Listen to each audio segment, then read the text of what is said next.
Derivadas parciales de orden superior. Lo que vamos a hacer va a ser lo siguiente. Tenemos aquí la función z que depende de dos variables. Puede depender de dos o más variables, ¿no? Y la idea de la derivada de orden superior va a ser la misma. ¿Cómo hacemos?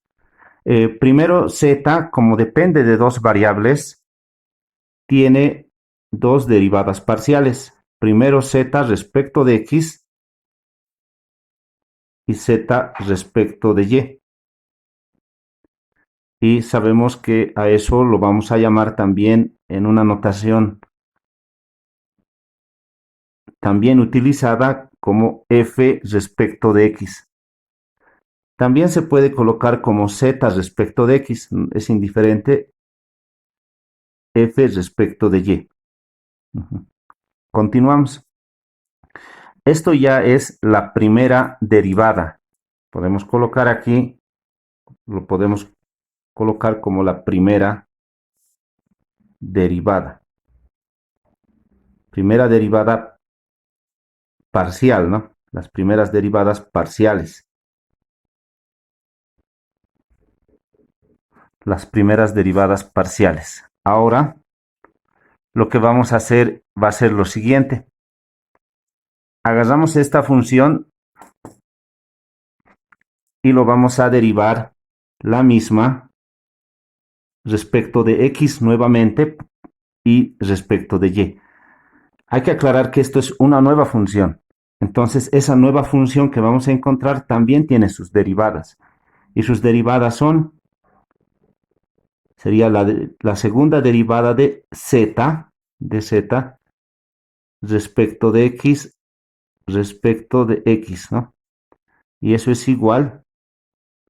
También podemos anotar f respecto de x, así.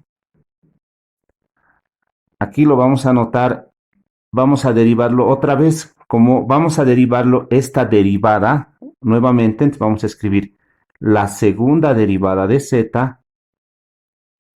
El primero respecto de x se derivó, ahora se va a derivar respecto de y, ¿no? Primero se derivó respecto de x, como está aquí, luego respecto de y. Ahora a esto se lo va a escribir como f. Primero hemos derivado respecto de x, luego respecto de y. Así es la notación. Continuamos. Ahora la segunda derivada de esta cantidad. Primero respecto de x, luego respecto de y. Sería lo siguiente. La segunda derivada de z, primero se derivó respecto de y. Así. La segunda derivada de z, primero hemos derivado respecto de y. Ahora, si se derivó respecto de y, ahora lo vamos a derivar respecto de x, esto, y este mismo después respecto de y. Y eso se va a denotar también, f primero se ha derivado respecto de y luego respecto de x. F o z, porque son iguales, se derivó primero respecto de y luego también respecto de y. Continuamos. Aquí, como podemos notar, tenemos una nueva función. Y esta nueva función lo vamos a volver a derivar respecto de x y también respecto de y. ¿Cómo sería? Aquí ya sería la tercera derivada. Tercera derivada de z respecto de x, ¿no? Tres veces. O también lo pueden escribir f de x, x y x, así. Continuamos. Lo que teníamos en un comienzo era la segunda derivada. Aquí, ahora eso estamos derivándolo otra vez. Primero, fíjense, se ha derivado respecto de x y luego respecto de x, ¿no? Ahora vamos a derivarlo respecto de y. Es esta misma función pero aquí se está derivando respecto de y. En otra notación podemos anotar f, lo hemos derivado respecto de x después, y luego respecto de y. Continuamos. Aquí vamos a tener la tercera derivada también. Se derivó esta misma respecto de x primero y luego respecto de y. Aquí voy a colocar lo mismo, pero como es la tercera derivada de z, primero se derivó, si pueden verlo, respecto de x, luego se derivó este mismo, pero ya respecto de y. Ahora, esta función en este orden, primero lo vamos a derivar respecto de x y este mismo lo voy a derivar también respecto de y. ¿Sí? Este sería f derivado primero respecto de x se derivó, luego respecto de y, luego respecto de x. Aquí f se derivó primero respecto de x, luego respecto de y luego respecto de y. Así. Continuamos. Ahora vamos a decir, de nuevo, esto también tiene una tercera derivada. Estos son sus segundas derivadas. Y como tercera derivada vamos a anotar lo siguiente. Primero podemos ver que se derivó respecto de y, luego respecto de x, ¿no? Aquí lo propio, la tercera derivada, primero se derivó respecto de y luego respecto de x. Ahora, este mismo, que sería las derivadas en este orden, primero vamos a derivarlo respecto de x y luego respecto de y. Solo tiene dos derivadas parciales, cada una de ellas, ¿no? Solo dos derivadas parciales. ¿Por qué? Porque z solo depende de dos variables. Si hubiera una tercera o una cuarta, entonces cada una de estas tendría más derivadas, cada una de estas tendría más derivadas parciales. Lo propio, vamos a derivar esto nuevamente, lo vamos a sacar ya la tercera derivada y lo hemos derivado respecto de y, también ya no es la segunda, sino es la tercera respecto de y. Ahora, esta misma función lo vamos a derivar respecto de x y este mismo lo vamos a derivar respecto de y. Esto es igual a f. Primero se derivó respecto de y, luego respecto de x y luego respecto de x en su otra notación alternativa, que para algunos casos también es más sencillo. Se maneja ambos, ¿no? Aquí f respecto de y, luego f hemos derivado respecto de x y luego respecto de y. Aquí f primero respecto de y se derivó, claro, es esta respecto de y. Luego se volvió a derivar respecto de y hemos obtenido esto. Luego vamos a derivar respecto de x. Así, ¿no? Luego aquí por último sería f se derivó primero respecto de y, luego respecto de y respecto de y. Entonces tenemos esta tabla que me va a indicar que estos son las primeras derivadas parciales. Esto serían las segundas derivadas.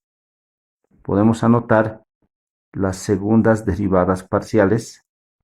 Segundas derivadas parciales. Y por último vamos a tener las terceras derivadas. Las terceras derivadas parciales. Como podemos notar, esto no tiene límite, ¿no? Si la función sigue siendo derivable, entonces cada uno de estos se va a derivar dos veces más, que vamos a tener la cuarta derivada parcial. La cuarta derivada parcial en total serían 1, 2, 3, 4, 5, 6, 7, 8, 9, 10, 11, 12, 13, 16, ¿no? 16 tendría 16 posibilidades. Aquí solo tiene 8, aquí solo 4, aquí solo 2. Y primero la función inicial, que sería z, depende de dos variables. Vamos a ver el teorema de Schwartz, que dice lo siguiente. El teorema de Schwartz dice que se pueden dar vueltas. Fíjense que la segunda derivada parcial, si derivamos primero respecto de y y respecto de x, después respecto de x, o sea esto, ¿no? F respecto de y primero, luego respecto de x, es lo mismo, dice, que derivar. Aquí vamos a... Aquí lo hemos corregido porque si bien esto se entiende como la derivada de f respecto de y primero, después respecto de x, me dice este teorema que esto es igual a f primeramente respecto de x y luego respecto de y. Las derivadas cruzadas se dicen, ¿no? El teorema de Schwartz dice que las derivadas cruzadas son iguales. Estas derivadas cruzadas son iguales. ¿Pero cuándo van a ser iguales? Solamente cuando la función tiene que ser dos veces diferenciable. Tiene que existir la segunda derivada, es decir, y además estas dos tienen que ser continuas. En el abierto, en un conjunto abierto de R2. Entonces, para cualesquiera x, y que están en U, entonces se va a cumplir esto, ¿no? Para cualesquiera x, y que están en U. Este teorema aquí lo he corregido, aquí estaba ij de 1 hasta n. Lo he borrado porque no hay n variables, o sea, solamente f depende de 2. Entonces, para cualesquiera x, y, ¿no? Para cualesquiera x, y que están en U, suficiente que estén en U, entonces las derivadas cruzadas van a ser iguales. Tiene que ser dos veces diferenciable y sus derivadas continuas. Entonces aquí lo que me dice es lo siguiente en esta tabla, que lo vamos a subrayar, lo que me dice que estas dos derivadas que están aquí, que son las cruzadas, f de x, primero f respecto de x, luego respecto de y, f respecto de y primero, luego respecto de x, estas derivadas cruzadas, en caso de que la función sea dos veces diferenciable y sus derivadas continuas, que es en la mayoría de los casos que se ve. Es muy raro que esto no suceda. Se puede dar, habría que estudiarlo esa parte, cuando no se da, pero en la mayoría de los casos vamos a tener que estos van a ser iguales, Aparte, y esto se puede desencadenar para más allá, ¿no? Porque si este cumple el teorema de Schwartz, entonces vamos a tener que aquí también se va a generar una igualdad. O sea, si este cumple el teorema de Schwartz, es dos veces diferenciable y sus derivadas son continuas, que en la mayoría de los casos se va a dar, como hemos dicho, es muy raro que eso no se dé. Vamos a tener lo siguiente, que estos que están aquí van a ser iguales porque se pueden dar vueltas. Eso significa, ¿no? Eso significa que se puede dar vuelta. Y entonces al poder darse vuelta, por ejemplo, aquí tengo XY. Este XY va a ser lo mismo que YX. ¿Se dan cuenta? Va a ser lo mismo. Al darse vuelta va a ser lo mismo. De aquí, de igual manera, si esto sería dos veces diferenciable y sus derivadas continuas, que en la mayoría de los casos se va a dar, entonces tendríamos que estos dos también serían iguales, fíjense, porque solamente tendríamos que dar una vuelta aquí, ¿no? XY, lo doy la vuelta, va a ser YX. Y también como eso pasa, no va a ser raro también que lo siguiente suceda. Sí, eso a tomar en cuenta, ¿no? Estos serían iguales y estos también. Haremos la prueba mediante un problema un ejemplo que vamos a mostrar en el siguiente video de todo lo que es las derivadas de orden superior.